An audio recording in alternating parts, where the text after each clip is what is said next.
Hello friends, ഇന്ന് നമ്മൾ നല്ലൊരു പൊട്ടറ്റോ മസാലയാണ് തയ്യാറാക്കാനായിട്ട് പോകുന്നത്.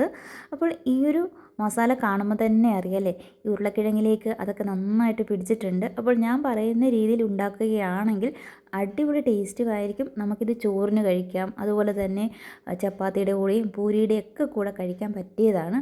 എങ്കിൽ പിന്നെ നമുക്ക് ഇതെങ്ങനെയാണ് തയ്യാറാക്കേണ്ടതെന്ന് നോക്കാം.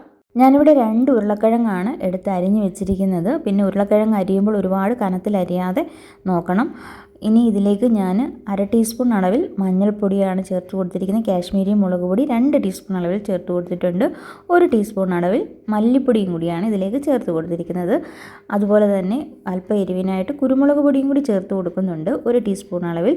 പിന്നെ ആവശ്യത്തിനുള്ള ഉപ്പ് കൂടി ചേർത്ത് കൊടുത്തിട്ടുണ്ട്. ഇനി നമുക്കിതൊന്ന് നന്നായിട്ടൊന്ന് ഇളക്കിയെടുക്കാം. നിങ്ങളുടെ കയ്യിൽ എരിവുള്ള മുളക് പൊടിയാണെങ്കിൽ 1 ടീസ്പൂൺ അളവിൽ ചേർത്ത് കൊടുത്താൽ മതി. ഇപ്പം ഇതൊന്ന് നന്നായിട്ട് ഇളക്കി കൊടുത്തതിന് ശേഷം ഇതിലേക്ക് ഞാൻ കുറച്ച് വെളിച്ചെണ്ണയാണ് ഒഴിച്ചു കൊടുക്കുന്നത്. 1 ടീസ്പൂൺ അളവിൽ ചേർത്ത് കൊടുത്താൽ മതി. എന്നിട്ട് വീണ്ടും നമുക്കിത് നന്നായിട്ടൊന്ന് ഇളക്കിയതിന് ശേഷം ഒരു 5 മിനിറ്റ് ഒന്ന് വെച്ചാൽ മതി കേട്ടോ. അപ്പോഴേക്കും ഈ മസാലകളൊക്കെ ഈ ഉരുളക്കിഴങ്ങിലേക്ക് നന്നായിട്ട് പിടിച്ചിട്ടുണ്ടാകും.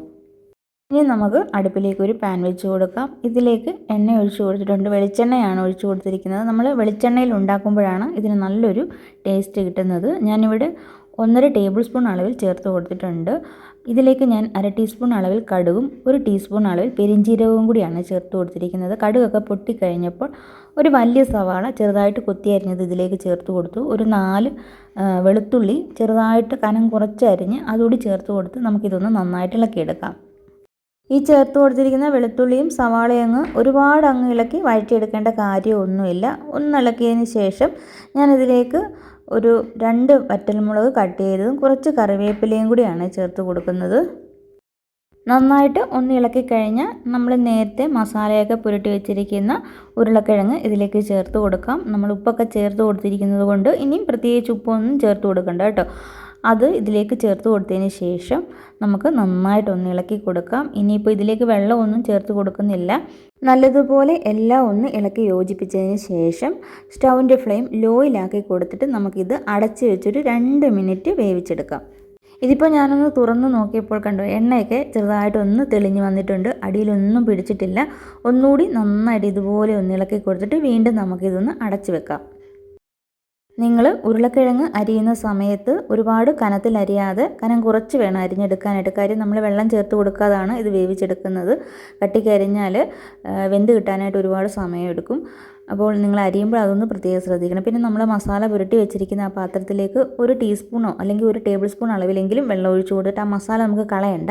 ഞാനിവിടെ 1 ടേബിൾ സ്പൂൺ അളവിൽ വെള്ളം ഒഴിച്ച് കൊടുത്തിട്ട് നന്നായിട്ടൊന്ന് ഇളക്കി ആ ഒരു ചാറ് മാത്രമേ ഇതിലേക്ക് ഒഴിച്ച് കൊടുത്തിട്ടുള്ളൂ കേട്ടോ. വേറെ വെള്ളം ഒന്നും ചേർത്ത് കൊടുത്തിട്ടില്ല. എന്നിട്ട് നന്നായിട്ടൊന്ന് ഇളക്കിയിട്ട് നമുക്ക് അടച്ച് വെച്ച് ഒരു 3-4 മിനിറ്റ് വേവിച്ചെടുക്കാം.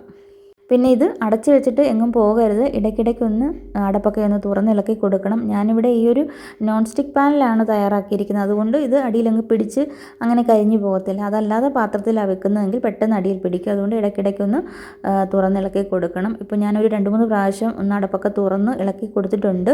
ഈ ഒരു സമയത്ത് ഞാൻ ഒരു കഷ്ണം എടുത്ത് നോക്കിയിരുന്നു വെന്തിട്ടുണ്ടോ ഇല്ലയോ എന്ന്. അപ്പം നന്നായിട്ടൊന്ന് വെന്തിട്ടുണ്ട്. ഇനി നമുക്ക് ഇതിലേക്ക് ഒരു മസാലക്കൂട്ടുകൂടി ചേർത്ത് കൊടുക്കേണ്ടതായിട്ടുണ്ട്.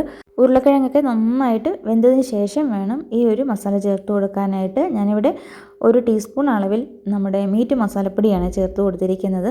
പിന്നെ നിങ്ങളുടെ കയ്യിൽ പെരിഞ്ജീരകത്തിൻ്റെ പൊടി ഉണ്ടെങ്കിൽ പെരിഞ്ജീരകത്തിന് പകരം നമ്മൾ മസാലയൊക്കെ ചേർത്ത് കൊടുത്ത് ഇളക്കിയില്ല ആ ഒരു സമയത്ത് പെരിഞ്ജീരകത്തിൻ്റെ പൊടി ചേർത്ത് കൊടുത്താൽ മതി കേട്ടോ. എൻ്റെ ഈ പെരിഞ്ജീരകത്തിൻ്റെ പൊടി ഇല്ലാഞ്ഞതുകൊണ്ടാണ് ഞാൻ നമ്മൾ കടുക് ചേർത്ത് കൊടുത്തപ്പോൾ ആ കൂടെ തന്നെ പെരിഞ്ജീരകം കൂടി ചേർത്ത് കൊടുത്തിരിക്കുന്നത്. ഈ ഒരു മസാലപ്പൊടി ചേർത്ത് കൊടുത്തതിന് ശേഷം നന്നായിട്ട് ഇളക്കി കൊടുക്കുക. ഇനി നമുക്ക് സ്റ്റൗവിൻ്റെ ഫ്ലെയിം ഓഫ് ചെയ്ത് അടപ്പ് വെച്ച് അടച്ചു കൊടുക്കാം. എപ്പോഴാണോ നമ്മൾ കഴിക്കുന്നത് ആ ഒരു സമയത്ത് തുറന്ന് നമുക്ക് സെർവ് ചെയ്യാവുന്നത് കേട്ടോ. അപ്പോൾ നമ്മൾ നല്ല അടിപൊളിയായിട്ടാണ് പൊട്ടറ്റോ മസാല തയ്യാറാക്കിയിരിക്കുന്നത്. നിങ്ങൾക്ക് വീഡിയോ ഇഷ്ടമായി കാണുമെന്ന് വിചാരിക്കുന്നു. ഇഷ്ടമായിട്ടുണ്ടെങ്കിൽ ലൈക്ക് ചെയ്യുക, നിങ്ങളുടെ അഭിപ്രായങ്ങൾ അറിയിക്കുക. അപ്പോൾ നല്ലൊരു വീഡിയോയുമായിട്ട് വരുന്നതാണ്. വീഡിയോ കണ്ട എല്ലാവർക്കും താങ്ക്